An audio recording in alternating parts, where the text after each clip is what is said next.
जय शिव शंकर भोलेनाथ की जय हो। पार्वती मैया की। श्रावण मास के शुक्ल पक्ष की तृतीया को श्रावणी तीज कहते हैं, परंतु ज़्यादातर लोग इसे हरियाली तीज के नाम से जानते हैं। यह त्यौहार मुख्य रूप से उत्तर भारत में मनाया जाता है। इस दिन स्त्रियां माता पार्वती जी और भगवान शिव जी की पूजा करती हैं। इस दिन महिलाएं निर्जला व्रत रखती हैं। इस व्रत को करवा चौथ से भी कठिन व्रत बताया जाता है। इस दिन महिलाएं पूरा दिन बिना भोजन जल के दिन व्यतीत करती हैं तथा दूसरे दिन सुबह स्नान और पूजा के बाद व्रत पूरा करके भोजन ग्रहण करती हैं। इसी वजह से इस व्रत को करवा चौथ से भी कठिन व्रत माना जाता है।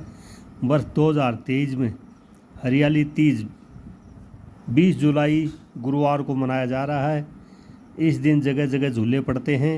इस त्यौहार में स्त्रियां हरा लहरिया और चुनरी में गीत गाती हैं, मेहंदी लगाती हैं, श्रृंगार करती हैं, झूला झूलती हैं और नाचती हैं। हरियाली तीज के दिन अनेक स्थानों पर मेले लगते हैं और माता पार्वती की सवारी बड़े धूमधाम से निकाली जाती है। हरियाली तीज की कहानी।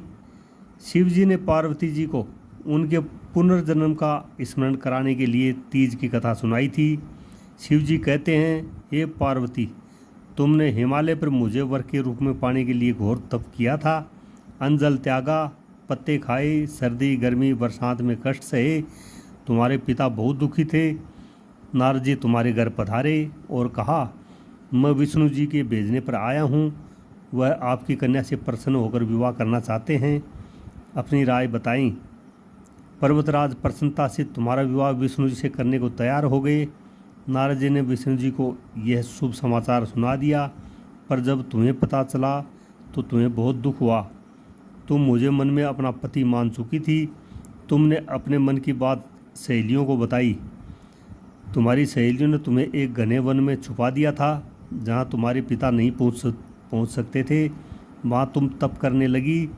तुम्हारे लुप्त होने से पिता चिंतित होकर सोचने लगे, यदि इस बीच विष्णु जी बरात लेकर आ गए तो क्या होगा।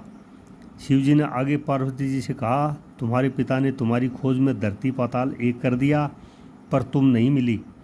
तुम गुफा में रेत से शिवलिंग बनाकर मेरी आराधना में लीन थी। प्रसन्न होकर मैंने मनोकामना पूरी करने का वचन दिया था।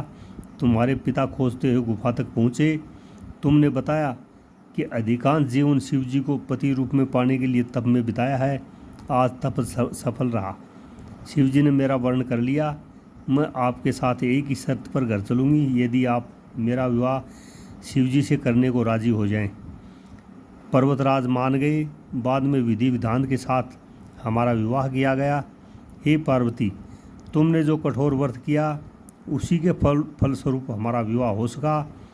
इस व्रत को निष्ठा से करने वाली स्त्री को मैं वांछित फल देता हूँ। उसे तुम जैसा अचल सुहाग व वरदान प्राप्त हो। मनचाहे वर के लिए ये हरियाली तीज का व्रत किया जाता है और जिस तरह से पार्वती जी को मनचाहा वर मिला, उसी तरह से हरियाली तीज का ये व्रत करने से महिलाओं को, सभी स्त्रियों को मनचाहा वर प्राप्त होगा। यही शिव जी का वरदान है और सुख समृद्धि व धन वैभव की प्राप्ति होती है। जय शिव शंकर भोले। जय हो पार्वती।